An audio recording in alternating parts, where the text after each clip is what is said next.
espacio donde se hablará de ciencia, conversará con amigos, se pensará con rigor y claro, ¿por qué no? Se pone una buena taza de café. Hoy tendremos un episodio súper especial, donde nos sumergiremos en el fascinante mundo de los sistemas heterodispersos. Un mundo que a simple vista se ve muy simple, pero que esconde desafíos de formulaciones y tecnología. Hoy hablaremos sobre 4 artículos diferentes, todos sobre sistemas heterodispersos, pero aplicados a diferentes campos que van desde la industria cosmética hasta los alimentos, pasando por los medicamentos. Nosotros expondrá un artículo detallando sus hallazgos, metodología y sus aplicaciones prácticas. Nosotras lo haremos acá desde el estudio número 1. Nuestro compañero Emerson y Manuela lo harán desde el estudio número 2. Hola, Caro, ¿cómo estás? Encantada de compartir este espacio contigo. Muy bien, Lu, también igualmente. Qué rico tenerte acá y poder compartir estos hallazgos de estos artículos tan interesantes. Bueno, ¿te parece entonces si empezamos de una vez? Claro que sí.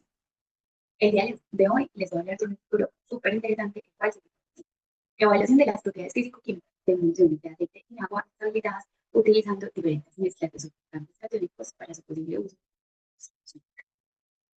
Listo. Este artículo explora en profundidad un tipo muy particular de sistema heterodisperso como lo son las emulsiones aceite en agua aplicadas en la condición capilar, ¿cierto? Este estudio se centra especialmente en el uso de mezclas de tensoactivos catiónicos para estabilizar estas emulsiones, lo cual representa pues, como un desafío súper interesante en el campo de la química. Acá se utiliza una formulación base acondicionada que incorpora mezclas binarias de A2 de surfactantes catiónicos en proporciones diferentes.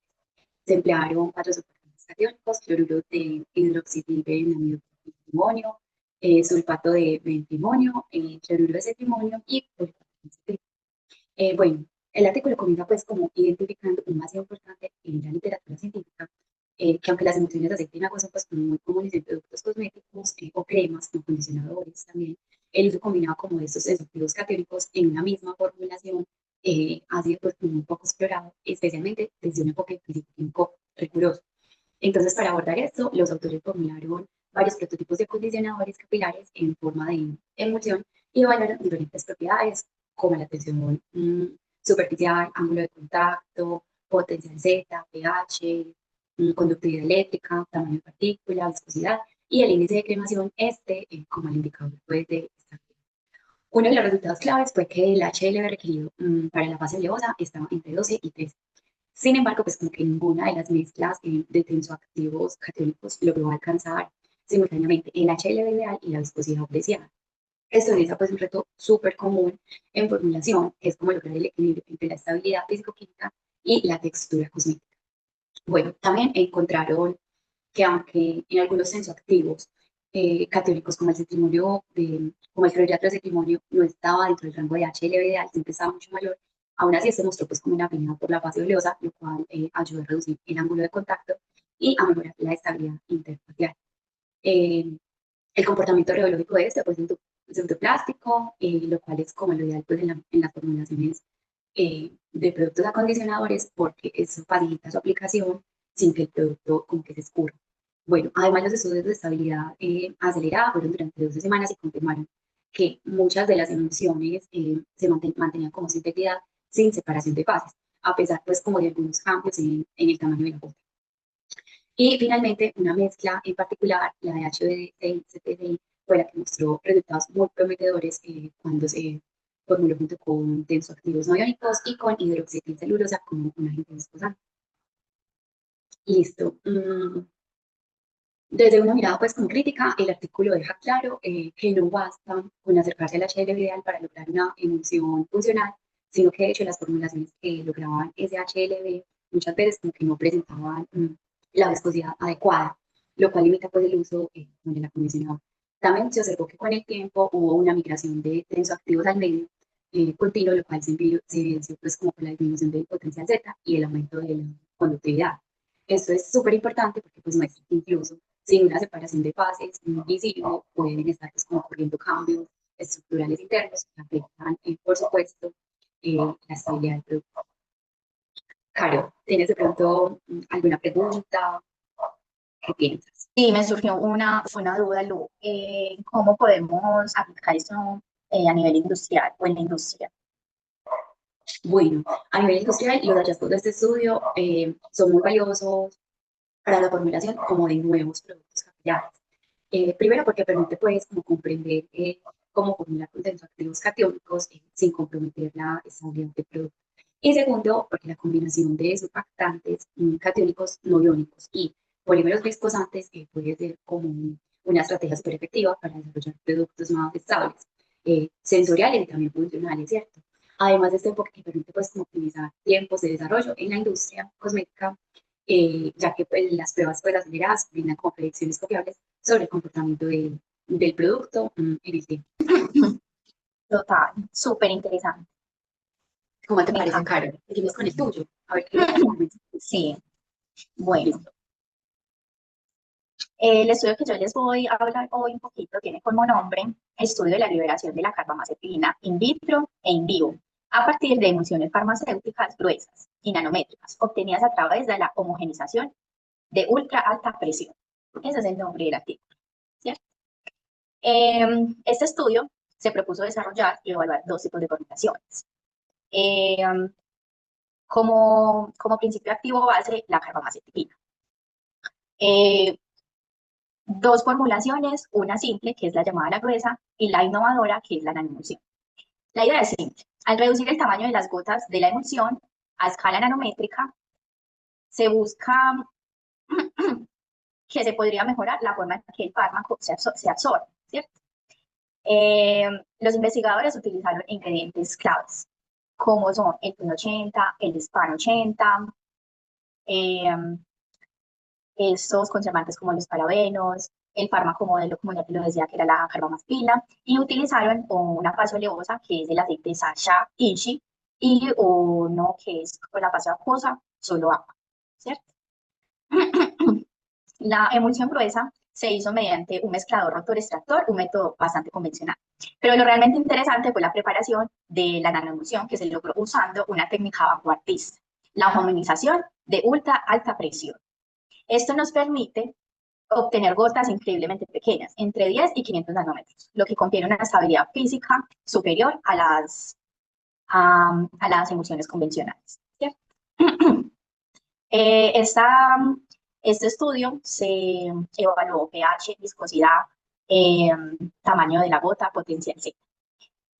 A lo largo de los estudios de estabilidad estuvieron pues como bastante estables, no variaron pues como mucho los valores, pero sí se determinó que la nanoemulsión fue la emulsión más estable a lo largo del tiempo, ¿cierto?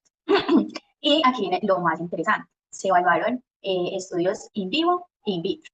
Los in vitro se hicieron mediante esta máquina de diálisis con varias concentraciones y se hallaron pues como que la velocidad de la absorción de la carbamazepina fue solamente del 2% y llegando a una concentración máxima a las 12 horas.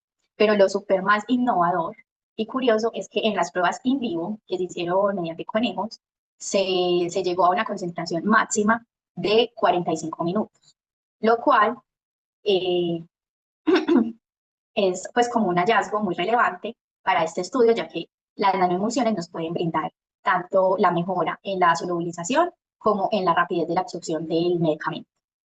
¿Qué tal te parece esto, Lu?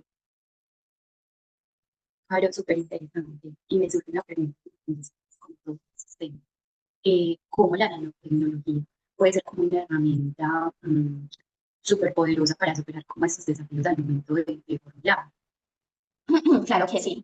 Las nanoemulsiones es como, por decir, la tecnología del futuro que vamos, pues que estamos como construyendo cada día, eh, pues como conociendo más este mundo, porque nos mejora la solubilidad, la biodisponibilidad del fármaco. Aparte de eso, nos ayuda también a la liberación controlada y dirigida para ciertos tejidos o órganos.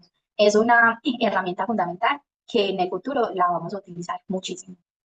Que estos artículos están súper interesantes, que es realmente información súper valiosa, que puede ayudar como a resolver problemas reales en el campo como tal.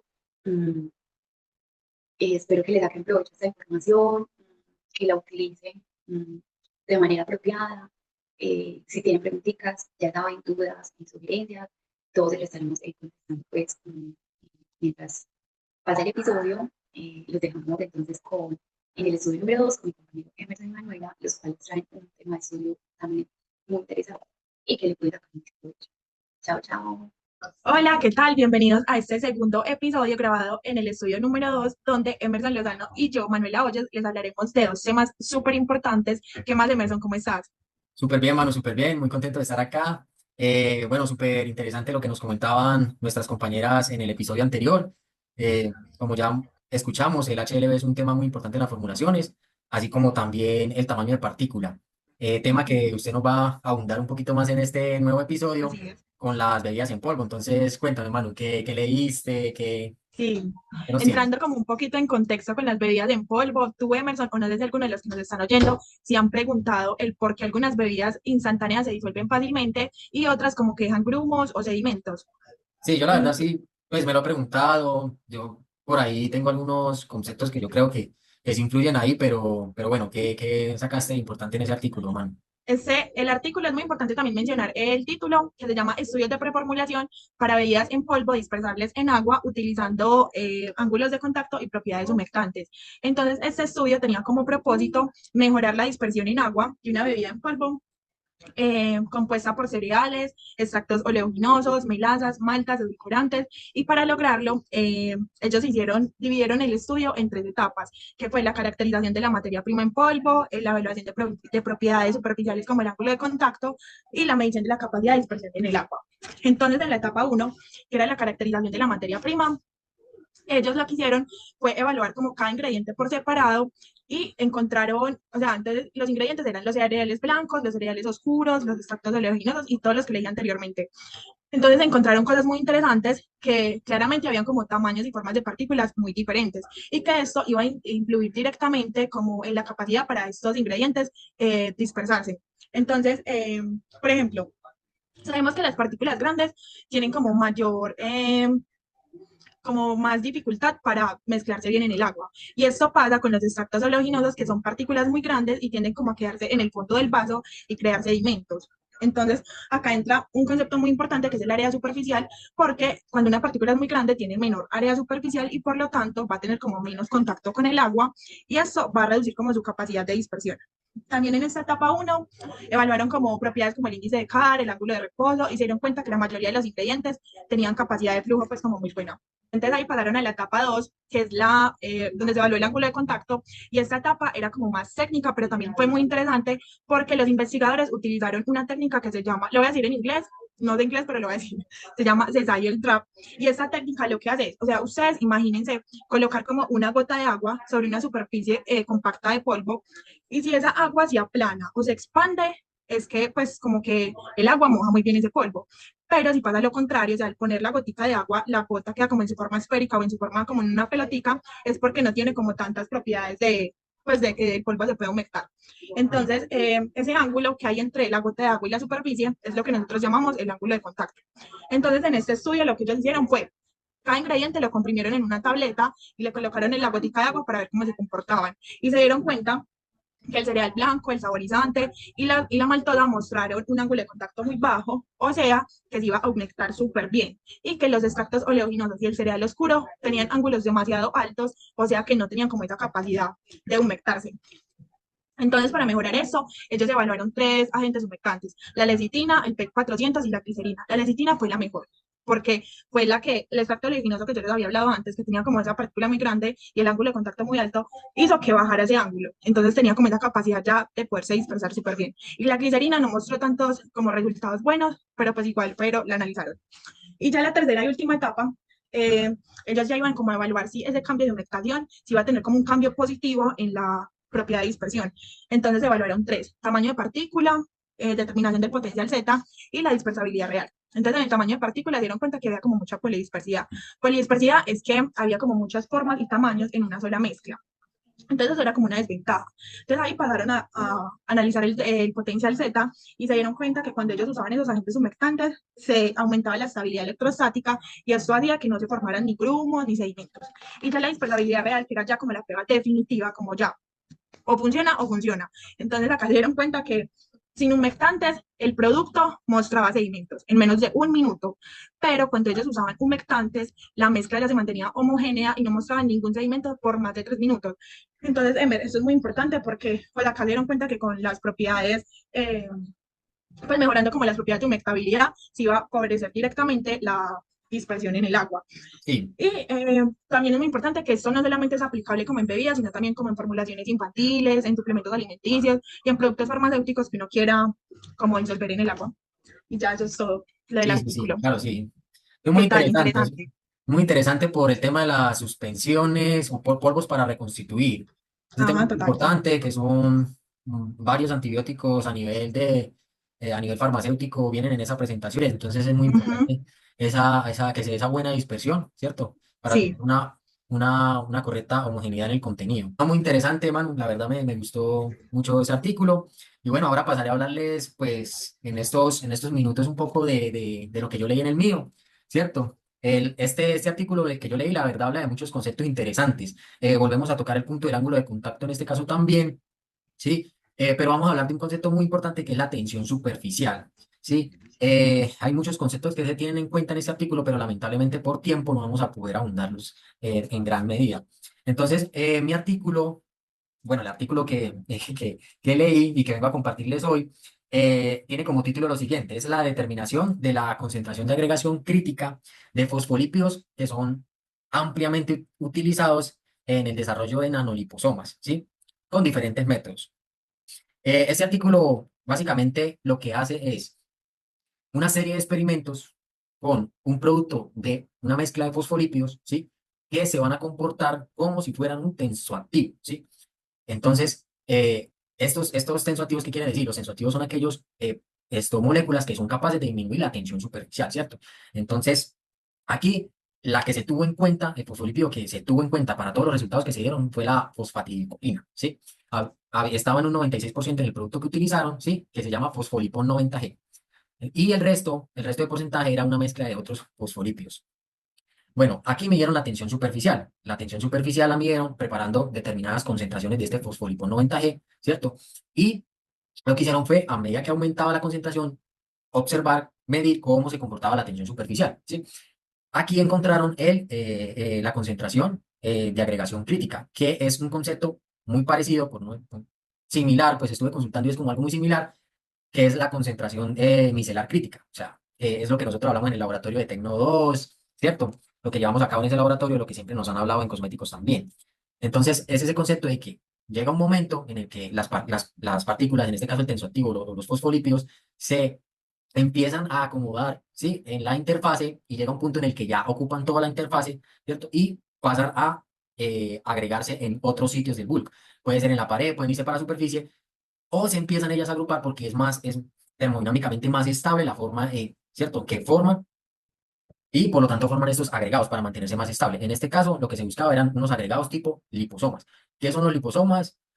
Básicamente, los liposomas, aquí en la edición voy a poner una imagen de qué es un liposoma, ¿sí? Pero básicamente un liposoma, pues es una capa, ¿cierto? Puede ser una capa o doble capa de fosfolípidos, ¿cierto? Que integran agua en su interior. Entonces, el artículo midió primeramente la tensión superficial y después midió el ángulo de contacto también. Lo que tú mencionabas, mano. Cuando la gota, ¿cierto? De estos fosfolípidos a diferentes concentraciones se aplanaba más, o sea, tenía un ángulo de contacto menor, quería decir o quiere decir que hay mejor humectabilidad, o sea, hay mejor interacción entre las dos moléculas que están teniendo contacto, ¿sí? En este caso lo hicieron con teflón, o sea, fue un teflón, fue un sólido, ¿cierto? Y en ese sólido teflón que es hidrofóbico pusieron una mezcla hidroalcohólica con diferentes concentraciones de fosfolípidos y miraron que a medida que aumentaba la concentración de fosfolípidos, iba disminuyendo el ángulo de contacto. O sea, que esos fosfolípidos se iban acomodando, las colas hidrofóbicas para el teflón y las cabezas hidrofílicas hacia la mezcla hidroalcohólica, de tal manera que iban llenando esa interfaz y iban disminuyendo la tensión superficial entre las dos moléculas, por lo tanto el ángulo de contacto disminuía.